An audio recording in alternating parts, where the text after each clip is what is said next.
शहीद मेजर अनुज सूद की वीरता की कहानी आपने राष्ट्रपति भवन से सुनी। उनको मरणोपरांत शौर्य चक्र दिया गया। मेजर अनुज सूद भारत माँ के लाडले, अपने माँ की रक्षा करते हुए, भारत माँ की रक्षा करते हुए, ये ना सोचते हुए कि मैं किस राज्य से आया हूँ, उन्होंने आतंकवादियों से लोहा लेते हुए उन लोगों को बचाया और उन लोगों की ना जाति पूछी, ना प्रांत पूछा, ना राज्य पूछा और ना ही उनका कोई कास्ट धर्म पूछा। उनके लिए उनको बचाते हुए वो शहीद हो गए।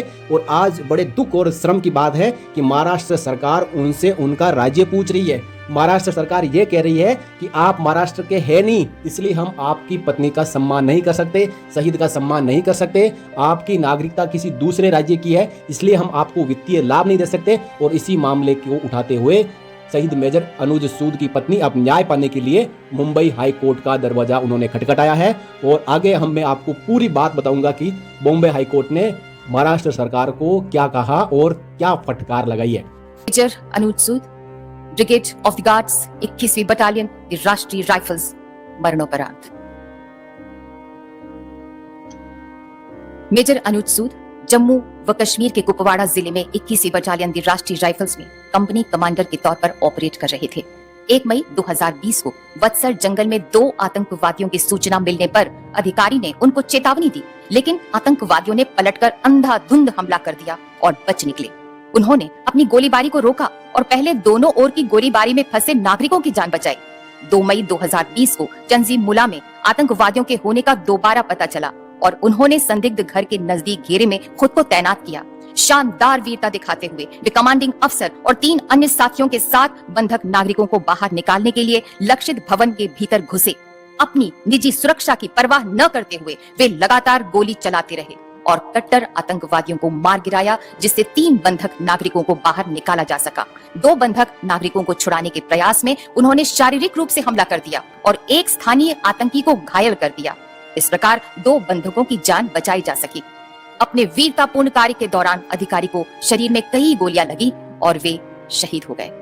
इस प्रकार मेजर अनुज सूद ने विशिष्ट वीरता और असाधारण साहस का परिचय दिया और राष्ट्र के लिए अपना सर्वोच्च बलिदान दिया। स्वर्गीय मेजर अनुज सूद की पत्नी श्रीमती आकृति सिंह सूद।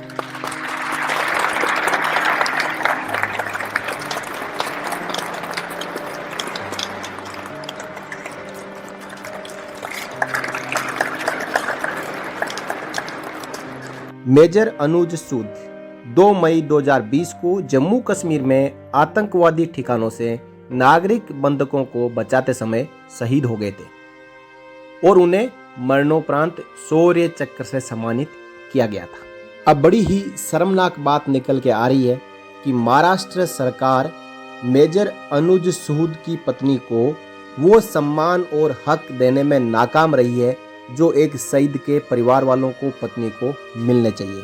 इसके बाद मामला पहुंचा महाराष्ट्र हाई कोर्ट और शहीद की पत्नी को राहत नहीं मिलने पर हाई कोर्ट ने लगाई महाराष्ट्र सरकार को फटकार। कहा, चीफ मिनिस्टर यदि फैसला नहीं ले पा रहे हैं तो वो हाई कोर्ट को बताएं, 1 मिनट के अंदर। बॉम्बे हाई कोर्ट में 30 वर्षीय शहीद मेजर अनुज सूद की पत्नी आकृति की याचिका पर सुनवाई चल रही है।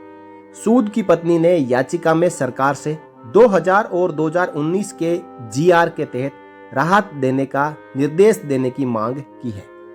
बॉम्बे हाई कोर्ट ने शहीद मेजर की पत्नी को राहत देने के फैसले में देरी को लेकर सख्त नाराजगी जताई।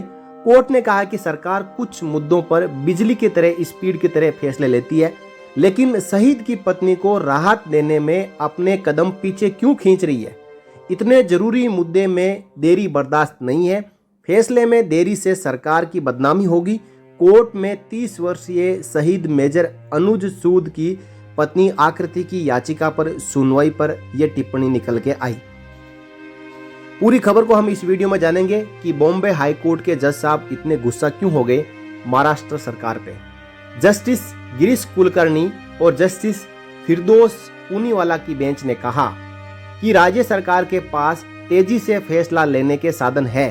बेंच ने फिलहाल सरकार को इस मामले में फैसला लेने के लिए 10 अप्रैल तक का समय दिया है। बेंच ने कहा कि सरकार की ओर से इस मामले में बड़े दिल से फैसला लिया जाए, नहीं तो फैसला हम करेंगे। मेजर सूद 2 मई 2020 को जम्मू कश्मीर में आतंकवादी ठिकानों से नागरिक बंधकों को बचाते समय शहीद हो गए थे और उन्हें मरणोपरांत शौर्य चक्र से सम्मानित किया गया था।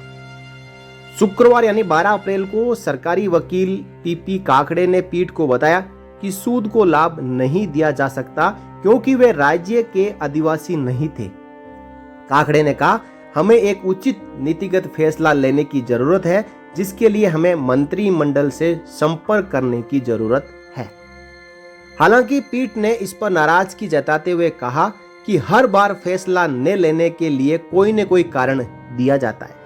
अदालत ने कहा कि सरकार ऐसे मामले से निपट रहे हैं, किसी ने देश के लिए अपना जीवन बलिदान कर दिया है और आप ऐसा कर रहे हैं, हम खुश नहीं हैं। पीठ ने आगे कहा है कि उसने राज्य के मुख्यमंत्री को मामले में एक उचित फैसला लेने का निर्देश दिया था। जस्टिस कुलकर्णी ने कहा, हमने मुख्यमंत्री से फैसला लेने का अनुरोध किया था, उन्हें फैसला लेना चाहिए था। अगर वे फैसला नहीं ले सकते या फैसला लेना उनके लिए मुश्किल बात है तो हमें बताएं, हम इससे निपटेंगे। साथ ही उन्होंने कहा, अब आप जिम्मेदारी से भाग नहीं सकते। पीठ ने काफी खिंचाई करते हुए कहा कि हम इस रुख से काफी हैरान हैं।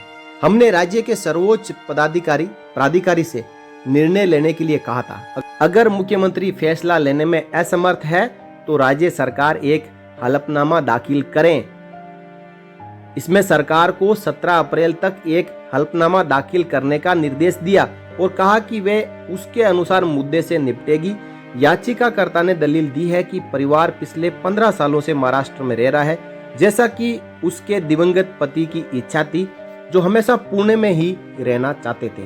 तो मामला मेजर अनुज सूद के वाइफ को मिलने वाले अधिकारों से लेके है, जो भी स्टेट गवर्नमेंट ग्रेच्युटी देती है, उसके अलावा वित्तीय लाभ देती है, और जो शहीद, जो एक सम्मानित शहीद है, मरणोपरांत उनको शौर्य चक्र मिला है, और उनकी पत्नी आकृति जी को आज दर दर ठोकरें खानी पड़ रही है, वो भी एक अधिकारी, शहीद अधिकारी की पत्नी। तो जेसीओ और जवानों के विधवाओं को कौन पूछेगा। सरकारें आजकल सैनिकों से, पूर्व सैनिकों से और शहीदों से मुंह मोड़ रही है। बातें तो बड़ी बड़ी करती है, लेकिन जब उनके हक की बात आती है, उनको शहीद होने के बाद में जो दर्जा मिलना चाहिए, शहीद होने के बाद में जो केंद्र सरकार और राज्य सरकार से वित्तीय सहायता मिलनी चाहिए, उनसे सरकारें दूर भाग रही है।